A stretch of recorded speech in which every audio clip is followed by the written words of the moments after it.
புதுச்சேரியில் தேர்தல் வரலாற்றில் இதுவரை இல்லாத வகையில் வாக்குப்பதிவு சதவிகிதம் அதிகரிப்பு மற்றும் இளம் வாக்காளர்களின் எழுச்சியால் தேர்தலில் வெற்றி யாருக்கு என்பதை கணிக்க முடியாத நிலைகள் அரசியல் கட்சிகள் கலக்கத்தில் உள்ளன. புதுச்சேரியில் மொத்தமுள்ள 30 தொகுதிகளுக்கு காண வாக்குப்பதிவு நேற்று முன்தினம் நடந்தது. சுமார் 9.50 லட்சம் வாக்காளர்களை கொண்ட புதுச்சேரியில் 91.23% வாக்குகள் கடந்த ஆண்டை விட 8% அதிகரிப்பு பதிவாகியுள்ளது. அதிகபட்சமாக கிராமப்புற தனி தொகுதியான ஊனோடு தொகுதிகள் 94.39% வாக்குகள் பதிவாகியுள்ளது. கிராமப்புறங்களில் உள்ள பெரும்பாலான தொகுதிகளில் 90%க்கும் மேல் வாக்குகள் பதிவாகி இருக்கிறது. புதுச்சேரியில் தேர்தல் வரலாற்றில் இதுவரை இல்லாத வகையில் வாக்குப்பதிவு சதவிகிதம் அதிகரித்துள்ளது. இதற்கு இளைஞர்களின் எழுச்சியும் ஒரு காரணமாக கூறப்படுகிறது. இத்தேர்தல் புதிதாக 25,000 இளம் வாக்காளர்கள் இடம்பெற்றுள்ளனர். அவர்களில் பெரும்பாலானவர்கள் தேர்தலில் வாக்கு அளித்துள்ளனர். புதிய இளம் வாக்காளர்கள் தொகுதிக்கு 750 முதல் 1000 பேர் வரை உள்ளது குறிப்பிடத்தக்கது. இளைஞர்களின் எழுச்சி மற்றும் வாக்கு சதவிகிதம் அதிகரிப்பால் வெற்றி யாருக்கு என்பதை கணிக்க முடியாத நிலையில் ஆளும் கட்சி எதிர்கட்சிகள் கலக்கத்தில் உள்ளன. மதசார்பற்ற முற்போக்கு கூட்டணி தாவிச நாதக என 4 முனை போட்டி நிலவினாலும் மதசார்பற்ற அணி என 2 அணிகள் இடையே தான் போட்டி உள்ளது. வாக்குப்பதிவு சதவிகிதம் அதிகரித்த தேர்தல் துறைக்கு மகிழ்ச்சியை தந்தாலும் மாநில அரசியல் கட்சிகளின் தலைமைகள் அரசியை ஏற்படுத்தியுள்ளது. பல தொகுதி வேட்பாளர்களுக்கு இந்த தொகுதியில் வாய்ப்புகளின் முக்கிய கட்சிகளில் உள்ள சிலர் தங்களுக்காக கிடைக்காததால் எதிர்த்தரப்புக்கு மாறி களம் கண்டது. இடைத்தேர்தல் போல் பல தொகுதிகளில் பணம் வாரி இறைக்கப்பட்டது. தாவேகாவின் புதிய வருகை உள்ளிட்டவற்றால் வருட தேர்தல் முடிவை முன்கூட்டியே கணிக்க முடியாத நிலை உள்ளது. இதேபோல் மதசார்பற்ற கூட்டணிகள் கடைசி வரை நீடித்து தொகுதி பங்கீடு இழுபறி காங்கிரசின் பிடிவாதம் இடதுசாரிகள் விசிகாவின் அடுத்தடுத்த மாறுபட்ட நிலைப்பாடுகள் காங்கிரஸ் கட்சி தலைமை எச்சரிக்கையை மீறி போட்டி வேட்பாளர்கள் களம் கண்டது உள்ளிட்ட தேர்தல் முடிவு எப்படி இருக்குமோ என எதிர்பார்ப்பு கூடியுள்ளது. புதுச்சேரியில் நாளுக்கு நாள் வெயில் சுட்டெரித்து வரும் நிலையில் அனல் தாங்க முடியாமல் வாகன ஓட்டிகள் தலையில் தொப்பி அணிந்த முகத்தை துணியால் மூடியும் சென்றனர். புதுச்சேரியில் கத்திரி வெயில் துவங்குவதற்கு முன்பே நாளுக்கு நாள் வெயில் தாக்கம் அதிகரித்து வருவதால் பொதுமக்கள் கடும் அவதி அடைந்து வருகின்றனர். சுற்றுவட்டாரத்திற்கு மிகவும் முக்கியத்துவம் வாய்ந்த புதுச்சேரி நகரில் நாளுக்கு நாள் வெயிலின் தாக்கம் அதிகரித்து வருகிறது. சுட்டெரிக்கும் வெயிலின் தாக்கத்தால் பகல் நேரத்தில் பொதுமக்கள் வெளியே செல்ல முடியாமல் வீட்டிற்குள் முடங்கி கிடக்கும் நிலை ஏற்பட்டுள்ளது. பொதுவாக புதுச்சேரியில் கடற்கரை மட்டுமின்றி நகர பகுதிகளில் அனைத்து இடங்களிலும் பொதுமக்கள் மற்றும் வாகனங்களின் போக்குவரத்து அதிகரித்து காணப்படும். இந்நிலையில் கத்திரி துவங்குவதற்கு முன்பாகவே கடந்த சில தினங்களாக புதுச்சேரியில் வெயிலின் தாக்கம் படிப்படியாக அதிகரித்து வருகிறது. அதன்படி நேற்று 95 டிகிரி வெப்பம் பதிவானது. இதனால் பொதுமக்கள் பகல் நேரங்களில் வெளியே செல்வதை தவிர்த்து வருகின்றனர். அவசர தேவைகளுக்காக வெளியே செல்வோர் தலையில் துணியை போட்டு மூடிக்கொண்டு வாகனங்களில் செல்வோம் தலைக்கவசம் அணிந்தும் சென்றனர். சிலர் குடைபிடித்தபடியும் முகத்தை மூடியும் சென்றனர். வெயிலின் தாக்கத்தால் புதுச்சேரி நகரில் பல சாலைகள் வாகன போக்குவரத்துமின்றி வெறிச்சோடி காணப்பட்டது. எந்த வாக்குச்சாவடியிலும் மறுதேர்வு தேவையில்லை, பார்வையாளர்கள் பரிந்துரை வேட்பாளர்கள் அங்கீகரிப்பு என மாநில தலைமை தேர்தல் அதிகாரி ஜவஹர் அறிவித்துள்ளார். புதுச்சேரி மாநில தலைமை தேர்தல் அதிகாரி ஜவஹர் வெளியிட்டுள்ள செய்திக்குறிப்பில் புதுச்சேரி யூனியன் பிரதேச சட்டப்பேரவைக்கான பொது தேர்தல் 9/4/2026 நடைபெற்றது. இத்தேர்தலில் வரலாறு காணாத அளவில் 89.87% வாக்குகள் வாக்குச்சாவடியில் பதிவானது. 12,936 வாக்குகளையும் சேர்த்தால் மொத்தம் 91.23% வாக்குகள் இத்தேர்தலில் பதிவானது என்பது குறிப்பிடத்தக்கது. எந்தவித அசம்பாவிதமும் இன்றி அமைதியாகவும் சிறப்பாகவும் இத்தேர்தல் நடந்தேறியது. புதுச்சேரி, காரைக்கால், மாஹே மற்றும் ஏனாம் பிராந்தியங்களிலும் 30 தொகுதிகளுக்கான வாக்குப்பதிவு முடிந்தவுடன் 1099 வாக்குச்சாவடிகளில் இருந்தும் மின்னணு வாக்குப்பதிவு இயந்திரங்கள் மற்றும் வாக்காளர் சரிபார்ப்பு கூடிய காகித ஆய்வு தடை இயந்திரங்கள் வாக்குப்பதிவு குழுவினருடன் வாக்குகள் எண்ணும் மையங்களுக்கு மிகவும் பாதுகாப்பாக கொண்டு வரப்பட்டன.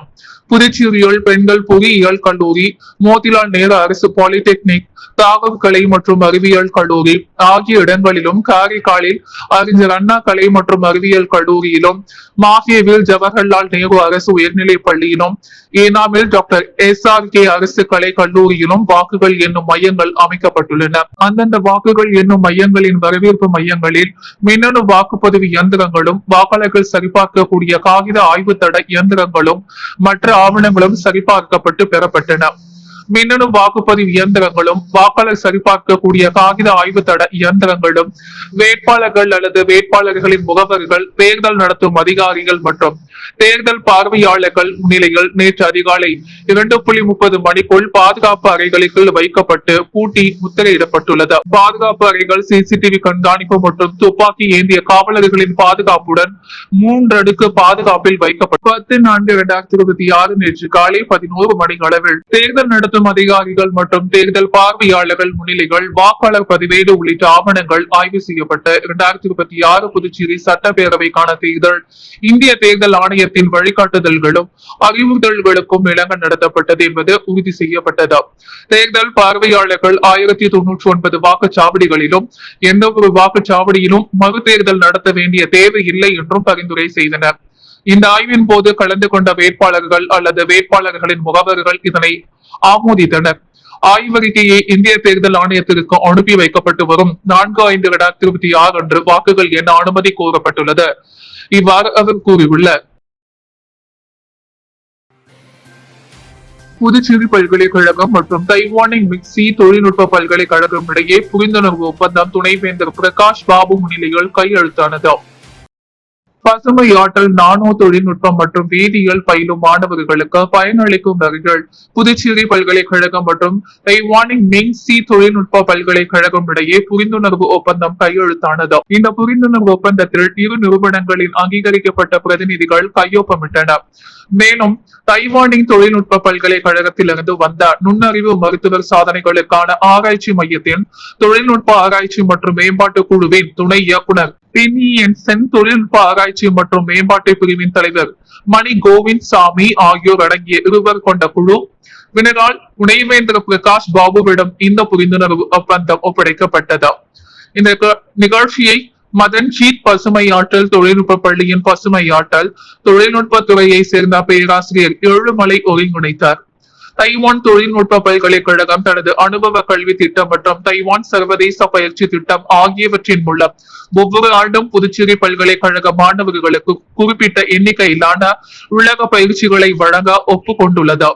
இது தவிர இந்த புரிந்துணர்வு ஒப்பந்தம் பசுமை ஆற்றல், நானோ தொழில்நுட்பம் மற்றும் வேதியியல் துறைகளில் உள்ள தேர்ந்தெடுக்கப்பட்ட முதுகலை பட்ட மாணவர்கள் தைவானில் கல்வி உதவித்தொகையுடன் தங்கள் 2ஆம் ஆண்டு முதுகலை பட்ட படிப்பை மேற்கொள்ள வழிவகை செய்கிறது. பின்னர் தைவானில் முனைவர் பட்டப்படிப்புக்கு நேரடி பாதையை வழிவகுக்கிறது. இந்த மாணவர் பரிமாற்றம் 2026-27 கல்வியாண்டு முதல் தொடங்கும் என்று எதிர்பார்க்கப்படுகிறது. புதுச்சேரியில் மிகவும் பிரசித்தி பெற்ற தூய லூர்து அன்னை திருத்தலத்தின் 149ஆம் ஆண்டு பெருவிழா கொடியேற்று நிகழ்வில் புதுச்சேரி மட்டுமின்றி பிரான்ஸ் உள்ளிட்ட ஐரோப்பிய நாடுகளில் இருந்தும் ஏராளமான கிறிஸ்துவர்கள் பங்கேற்று மாதாவை வழிபட்டனர்.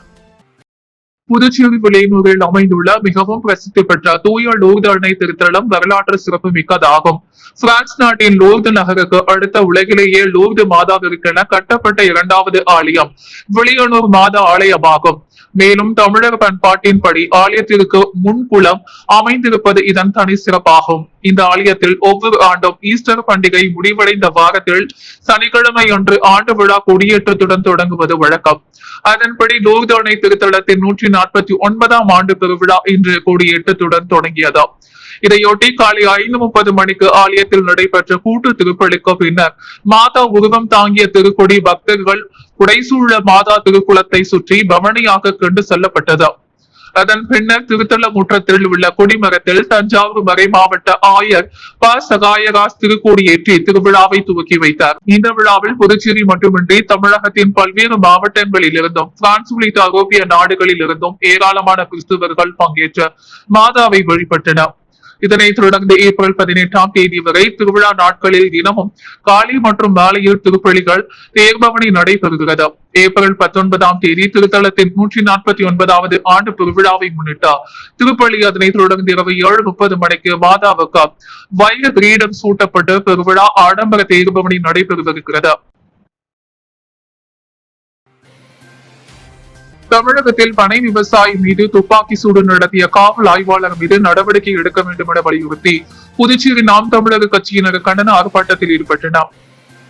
கடந்த ஏப்ரல் 7 அன்று தென்காசி மாவட்டம் ஆலங்குளம் ஊரில் பனையேறி மணிகண்டன் என்பவரை தமிழக காவல்துறையை சேர்ந்த ஆலங்குளம் ஆணை துணை ஆய்வாளர் இசக்கி என்பவர் எந்த ஒரு ஆவணமும் இன்றி காரணமும் இன்றி பனை விவசாயி மணிகண்டன் என்பவரை சுட்டு பிடித்தும் கொன்று சென்றது.